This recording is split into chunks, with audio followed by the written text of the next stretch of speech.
Bonsoir. Chaque jour, nous allons pouvoir nous retrouver pendant quelques minutes pour parler de géopolitique. Qu'est-ce que c'est la géopolitique? Le pourquoi et le comment des rapports de force dans le monde, redonner du sens aux événements internationaux en les réintégrant dans leur histoire et leur géographie.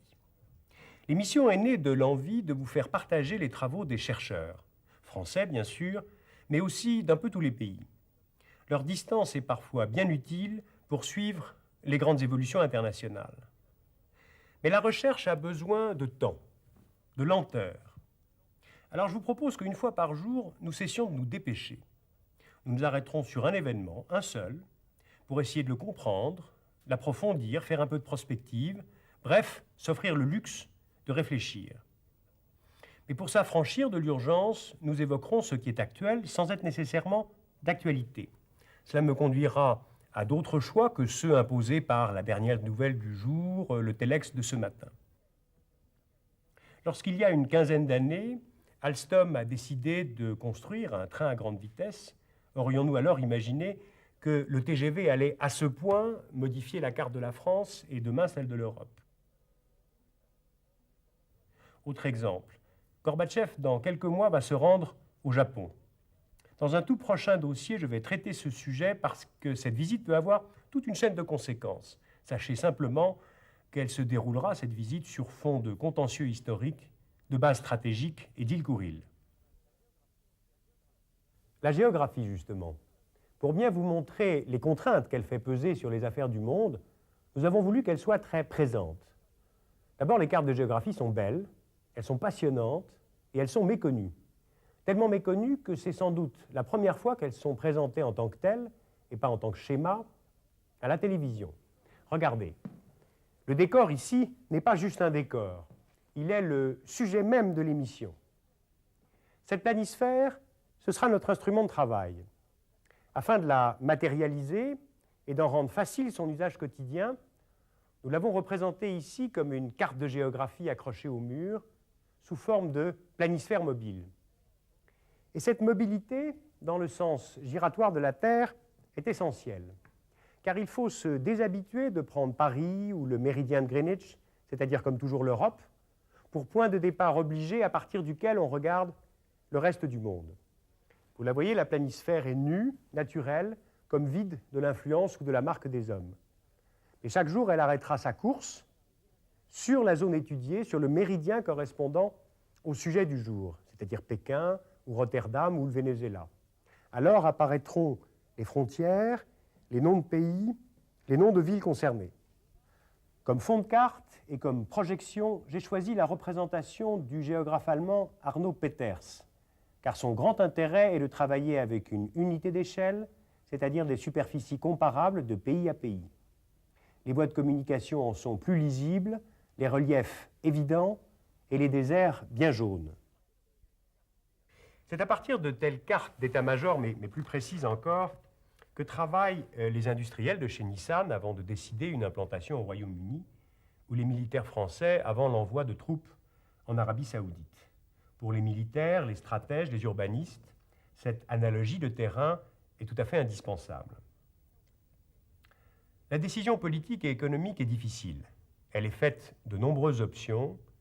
C'est l'une des ambitions du dessous des cartes, vous montrer cette diversité des options et donc la difficulté de la décision. En cette fin de XXe siècle, notre contexte géopolitique a radicalement changé. Alors je vous propose que nous nous retrouvions une fois par jour, cartes en main, pour essayer d'en suivre les évolutions. À défaut d'apporter toutes les réponses, j'essaierai au moins de poser les bonnes questions. Bonsoir.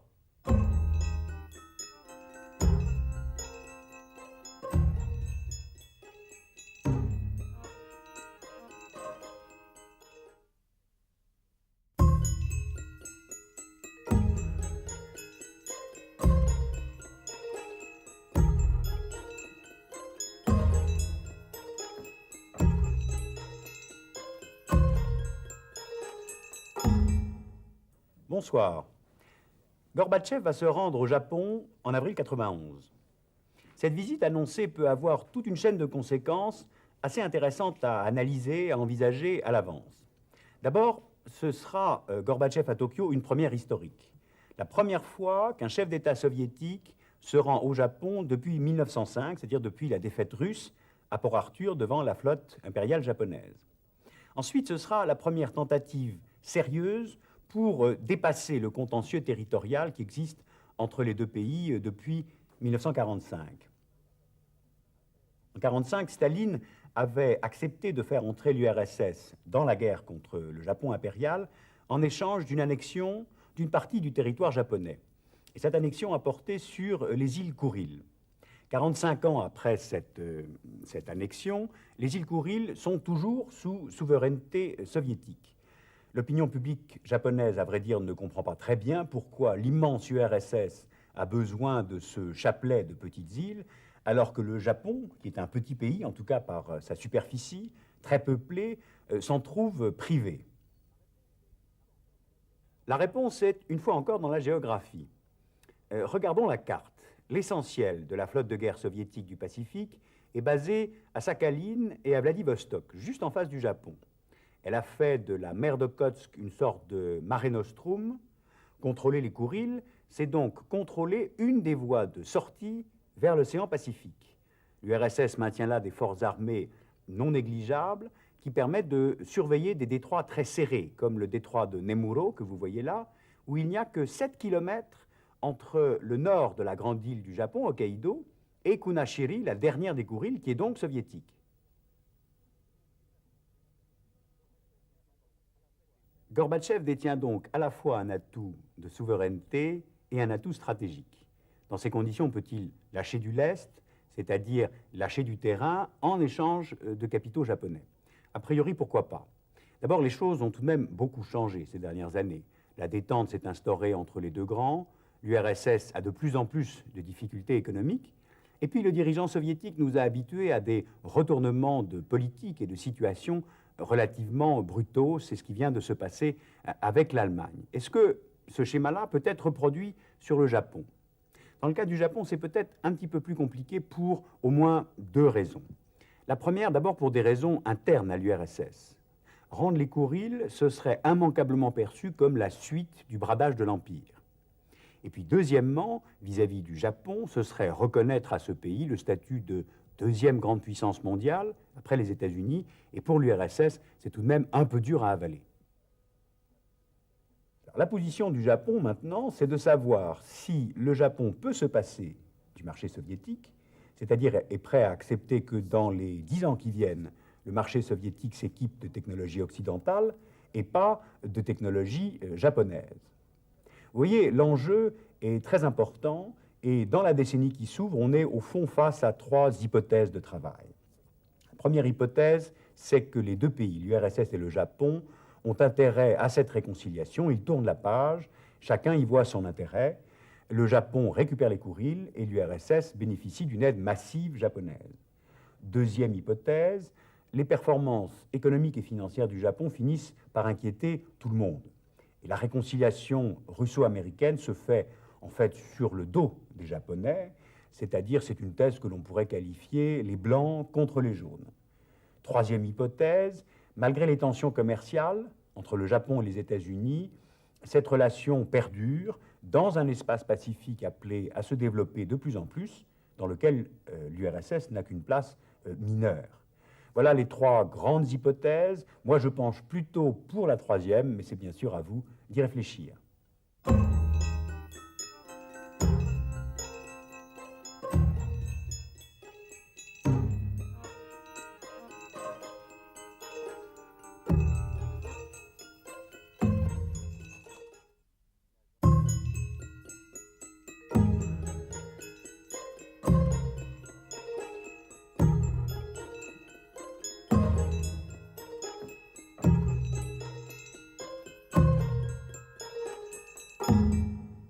Bonsoir. Ils sont des dizaines de milliers, des cadres, des ingénieurs, des manœuvres, qui constituaient l'essentiel de la force de travail au Koweït et qui, depuis 3 mois, ont fui l'avancée des troupes irakiennes dans le pays. Ils sont venus s'agglutiner à la frontière de la Jordanie. Comme toujours dans ces cas-là, ils ont tout perdu, tout laissé derrière eux. Ils sont indiens, pakistanais, philippins, égyptiens et bien sûr koweïtiens. Vont-ils bientôt être rapatriés dans leur pays? Vont-ils au contraire passer tout l'hiver sous les tentes qui viennent d'être installées et grossir ainsi les statistiques des personnes déplacées à travers le monde? Il y a 14 millions de personnes déplacées à travers le monde, c'est-à-dire qui ne veulent pas ou qui ne peuvent pas rentrer dans leur pays d'origine. Et chaque année, le Haut Commissariat des Nations Unies pour les réfugiés publie une carte. Nous avons voulu vous la montrer parce qu'elle contient, pour peu qu'on lise un petit peu entre les lignes, des indications très intéressantes. Le HCR, comme on l'appelle, a été créé en 1951. C'est une agence des Nations Unies qui a la responsabilité de gérer, entre guillemets, ces 14 millions de personnes déplacées. Cela veut dire qu'elle a la responsabilité de les nourrir, de les abriter, de les éduquer, mais aussi de les protéger, je cite les textes fondateurs, contre les discriminations de type racial, religieux et contre les divergences d'opinion politique. Le budget est d'environ 400 millions de dollars, sous forme de contributions volontaires par une centaine d'États, et 400 millions de dollars rapportés à 14 millions de personnes, cela fait 150 francs par an et par personne. Ces réfugiés politiques, quels sont leurs motifs de fuite? Les grands déplacements de population sur la planisphère apportent en fait d'elles-mêmes la réponse. Et il y a trois grands motifs. Il y a d'abord les guerres externes, les guerres d'État à État. En fait, ce sont les plus rares. On se souvient de la guerre entre l'Irak et l'Iran, et aussi l'entrée de l'armée rouge en Afghanistan de 1979 à 1989.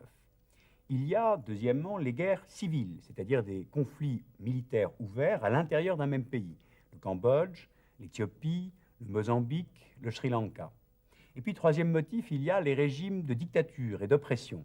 Là, le choix est vaste, et on peut notamment penser que les Iraniens et les Vietnamiens, en fuyant en très grand nombre leur pays, n'ont fait qu'exprimer ce qu'ils pensent des régimes politiques en place dans leur pays. À partir de cette planisphère, on peut faire trois constatations. Les grands pays producteurs de réfugiés sont d'abord au Moyen-Orient, avec les Iraniens, les Palestiniens bien sûr, mais ils relèvent d'une autre agence des Nations Unies, et puis bien sûr les Afghans. Les Afghans représentent la plus grande masse de population déplacée au monde. Ils sont 4 millions, c'est-à-dire le quart de la totalité de la population de l'Afghanistan. Il y a bien sûr l'Asie avec le Cambodge et le Vietnam, et l'exemple du Vietnam illustre bien la difficulté qu'il y a parfois à distinguer un réfugié politique d'un réfugié économique. Les grands pays consommateurs de réfugiés sont bien sûr d'abord au nord, c'est-à-dire Canada, États-Unis, France, Suède, Allemagne, Royaume-Uni. Les réfugiés bénéficient de cette politique d'ouverture, mais en échange de quoi, et souvent contre leur volonté, ils fournissent une main-d'œuvre bon marché. Deuxième grande zone d'accueil, qui est moins connue, c'est l'Afrique. C'est le cas du Zaïre et du Malawi. L'Amérique centrale, si l'on regarde la carte, on s'aperçoit qu'elle est très pénalisée par le conflit du Nicaragua, alors que l'Amérique latine, elle, n'est pas un continent à grand déplacement de population.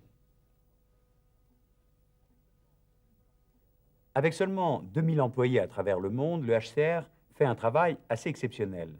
Mais les limites de ce travail sont imposées par la lenteur des solutions politiques. On s'aperçoit en effet que tant qu'il n'y a pas interruption des bombardements, ou négociations sérieuses entre les parties adverses, les réfugiés restent hors de leur pays. Ils ne rentrent pas.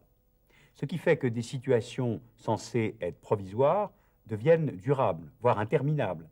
Songez qu'il existe une agence spéciale des Nations Unies pour les réfugiés palestiniens, l'UNRWA. Elle a été créée en 1950 et elle est encore en fonction aujourd'hui.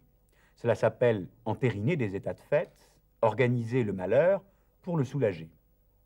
Alors, comme ces nouveaux arrivants qui viennent de s'installer à la frontière de la Jordanie, ces situations de crise qui sont censées être brèves se transforment souvent en cauchemars permanents, oubliés et institutionnalisés.